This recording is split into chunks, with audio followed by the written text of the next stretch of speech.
Let's look at how the Eagles offense finally got Dallas Goedert going versus the Rams, why Bradley Roby was a huge key in the Eagles' defensive performance, what went wrong during Aaron Donald's visit to Stoutland University, and why Jason Kelce was so darn upset. First though, the Birds, they're 5-0. I'm Thomas Mott, this is the Thomas Mott Show.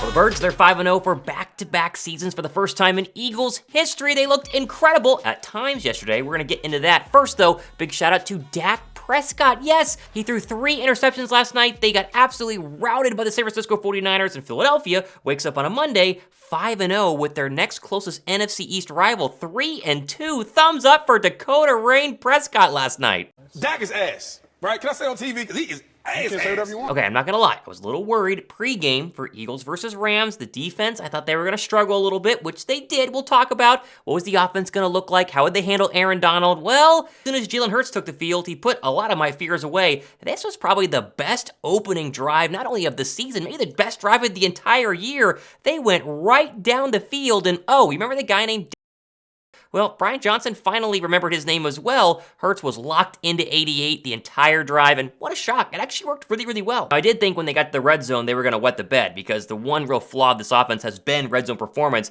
and yet, again, Jalen Hurts looked for Dallas Goedert on this beautiful stick nod for a touchdown. The Birds were up 7-0 before the game even started. It was nice to see Dallas Goedert finally have a big game. He had 8 catches for 117 yards. He spoke about the big win after the game. We got a really special offense. We can run the ball. We got great running backs. We got great receivers on the outside.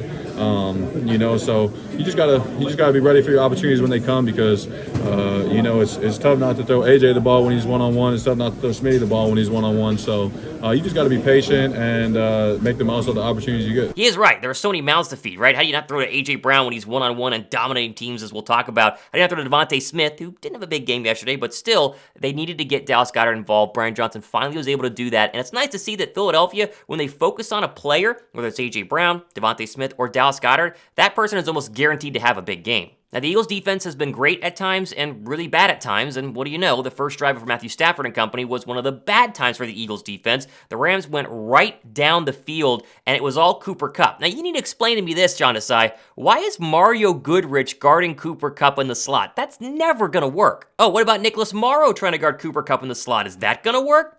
No. Or how about Eli Ricks, who's undrafted, hasn't played hardly at all this year? How about putting him in the slot against Cooper Kupp? Is that gonna work? No, not at all. You think Sean Desai would have a specific plan going into this game to guard Cooper Kupp and Puka Nacua, instead of just kind of throwing players at him and saying, will this undrafted free agent work? Will this undrafted free agent work? And hoping that they would. Early on, it was not working, and I was furious with Sean Desai. Now, thankfully, after the Rams scored, Jalen Hurts started using his legs a little bit more this game. How about this conversion on a 3rd down and 9 to move the chains for Philadelphia? I like Hurts running the ball. I don't hate it. I think he's trying to protect himself a lot more, and in situations where people aren't open or the pocket breaks down, sure, have at it, run for the first down, big thumbs up for that. Hurts had 2 bad throws this game. This was the first one. He has Devontae Smith open a little bit shorter, but instead goes for a wide open Quez Watkins. He airmailed it here, and the Eagles were forced to punt. We'll talk more about Quez Watkins later, but he was back for the first time in 2 games with a hamstring injury, and honestly, they didn't really need him out there. Now, on the next Rams drive, newly signed cornerback Bradley Roby, he was out. He didn't look too great on his first drive. He was much, much better later. He didn't do much to stop Puka Nacua from dropping this pass, but either way, they forced a punt, and the Eagles defense finally had to stop. More on Bradley Roby here. I know it was his first game, and he had very little time to learn this defense, and the Eagles clearly didn't want to put him out there early on.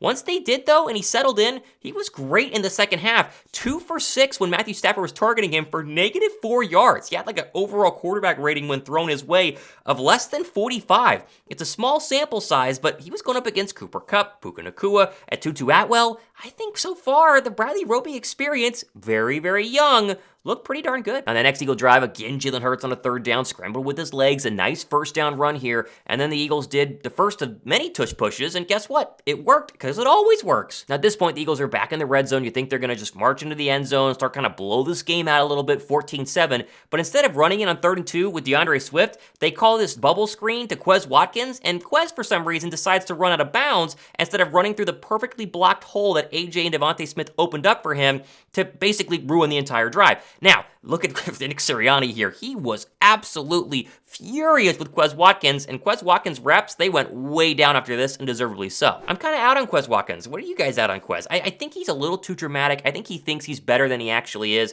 I like the idea of him, but the idea that it's just not going to work out. Would you trade him at the trade deadline? Let me know what you guys think down below right now. Now, Matthew Stafford again started looking like 2021 Matthew Stafford, finding Cooper Kupp on this really well done route with Darius Slay trailing him. They call this a rocker step, going one way and then coming back to the other. They also put Darius Slay shadowing him for this drive and basically the rest of the game, and it didn't work here, but it worked a little bit later on. Puka Nacua, who was okay in this game, he then beat James Bradbury off the line and had a perfect throw by Matt Stafford, and the Rams took the lead back with 32 seconds left before the half. Now, the Eagles had 3 timeouts, but only 32 seconds, and I was wondering if they were going to go for it here, and they did, and thankfully they did. This might have been the drive that changed the game, starting off with a one-handed catch by A.J. Brown to start the drive. Throwing a horse collar tackle at the end of it, the Eagles were in business, but only had 7 seconds left. Now, Hurts had a perfect back shoulder throw here that was incomplete, but watch the Ram defender panic. He wet his pants trying to guard A.J. Brown here, forces a very clear pass interference. The Eagles have the ball at the 1-yard line, and with 2 seconds left, every Eagle fan said it with me, brotherly shove him into the end zone, and guess what? He did. That 32-second, 75-yard drive to score at the end of the half when the Rams were about to get the ball to start the third quarter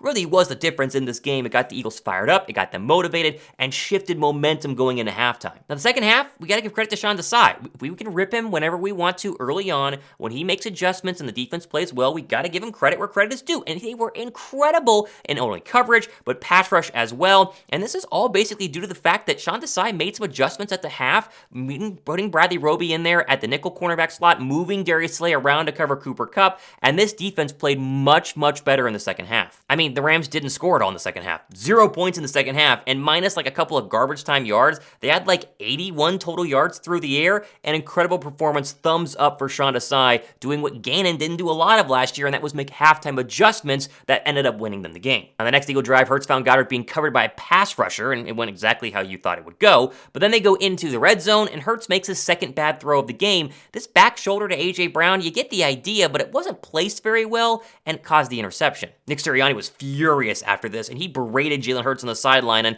I thought that the Fox crew of Greg Olsen made a really good comment here that Jalen Hurts is a coachable kid. He likes this sort of thing. He said so himself, and Hurts can't turn the ball over in critical situations when the Eagles only have a 1-score game, and so you berate him.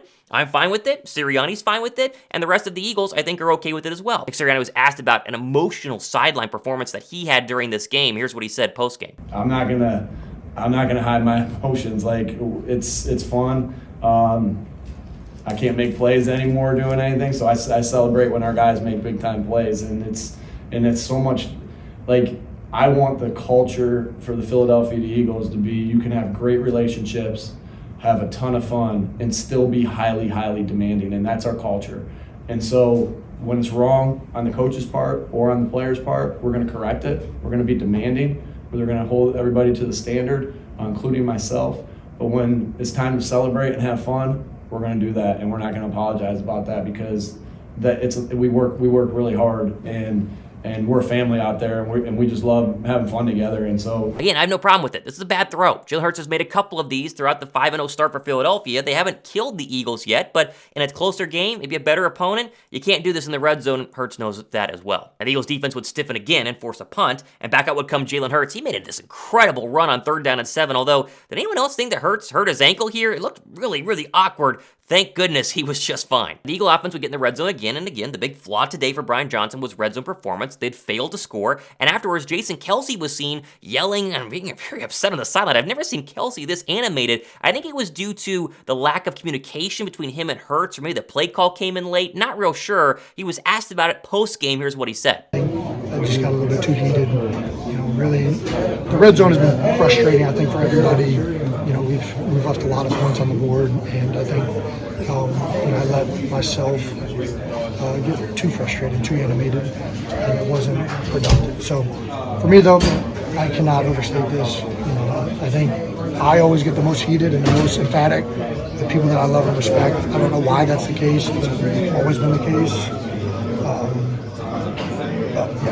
Whatever it was, I trust Jason Kelce. He's an all-pro. He's a pro's pro for a reason. And again, Philadelphia, they haven't worked out all the kinks offensively, but they still are scoring and moving the ball well enough that a 40-point explosion is coming soon. And I like the fact that the captains are fired up here, trying to not only get the coaches in line, coaches are trying to get them in line, and they're trying to mesh a little bit more as a team. Now, Quez Watkins was missed in the end zone. Jalen Hurts didn't see him. He was wide open and clearly very frustrated by the fact that they didn't throw him the football here, and that's Jalen Hurts' fault. But can you blame Hurts for looking elsewhere instead highlighted Quez Watkins for the majority of this drive. You just can't trust the guy anymore. And when you lose trust, you're going to throw to the guys you do trust, and their names have to be A.J. Brown, Dallas Goedert, and of course Devontae Smith. I think the Watkins experiments really needs to be over, and I would trade him at the trade deadline. I think Olamide Zaccheaus has proven to be a very viable number 3, including the 2 touchdowns or the touchdown catch, the single one against the Bucks a couple of nights ago. But I think overall, it's just too dramatic and not enough performance. That's the problem with Quez Watkins. The drama is there, but he needs to have the performance as well. And sure, they're not trying to target him as much,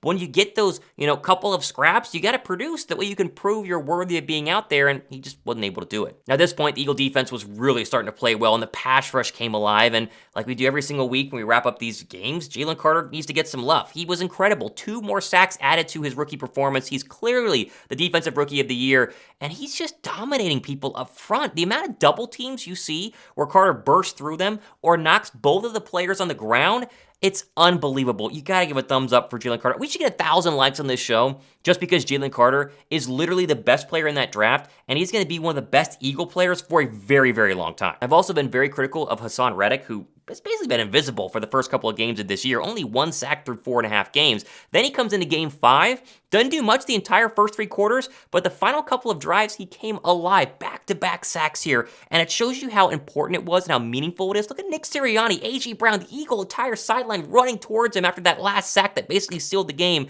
If you get 2022 Reddick in this defense alongside Jalen Carter going forward from here on out, the Eagles are the best team in football because their defensive line is going to be completely unblockable. Please let this be the Reddick that we get. Reddick was asked about his performance and more specifically playing alongside Jalen Carter. Listen to this. Man, he's just been playing phenomenal. Young guy with a lot of energy, a lot of juice. He ain't get picked number 9 overall for no reason. Everybody knew that he had this type of ability. So, man, I'm extremely happy for the young man. Going out there, like I said, he's been balling. He's been doing phenomenal. So, I'm extremely happy for him. Extremely happy for him. Just hope he continues. Which I don't see any signs of. But just hope he continues to learn, continue to grow, and just continue to contribute and helping the team win. Now, the Eagles would hold, and they'd win the game in the end. The game was basically over at that point. So they go ahead and get the win 23-14. It should have been 30+. I mean, the red zone performances are seriously an issue right now for Philadelphia, but we have to give credit to the defense for starting to look a lot more defensively impressive over the past couple of weeks. Now, they've, again, had their moments, and there are times when the Eagle defense gets shredded, and I'm worried about them against good teams, but this was a good offense for the Rams, and to hold them scoreless in the second half is nothing short of very, very, very impressive. And so, Sean Desai continues to get the benefit of the doubt. I will continue to be critical of him, but if they start putting the second half performance that the Eagles had in this game along with the first half offensive performance together for 4 quarters, you're talking about, again, the 2022 dominance we came to know and love at the end of last year starting to show itself here in 2023. The Eagles, though, they're 5-0, and winning is the most important thing. It's the only thing that matters, and style points are one thing, and we talk about those on shows like this every single day. But the fact they're 5-0 should have you feeling very, very good about their chances. They take on the Jets this coming week, which would be a tough defensive team, but a bad offensive team. Like, they should be able to win. You never know in the NFL, but they should be able to win. Then you get the Dolphins test, and I cannot wait for that game. I'm going to be there with Josh Davis, my fiance, his wife, but I think that is going to be the true first litmus test. Yeah, Dallas a little bit later on as well, but the Eagles have set themselves up. They've won the games they should. They're 5-0, and for that, we should be eternally grateful. We have plenty more stuff happening next couple of days and weeks. If you were joining the broadcast on Sunday, I'm hoping to be able to sit for longer than a couple of minutes. I'm on my knees right now doing this show. You didn't hear about it. I had surgery on my rear end, and it turned out to be a lot more, I'd say, serious than I thought it was going to be because they had some complications, and I can't sit right now. And so I hope that if you tune into the Jets game next Sunday, I'll be able to sit and actually call the entire game. But I appreciate you guys bearing with me while I try and work through this pretty intensive surgery. Again, I'm Thomas Mott. The Birds are 5-0. Hit that thumbs up button. I think we get 1,000 likes on today's show for the Birds being undefeated and Dak Prescott stinking. We'll see you guys on the next one.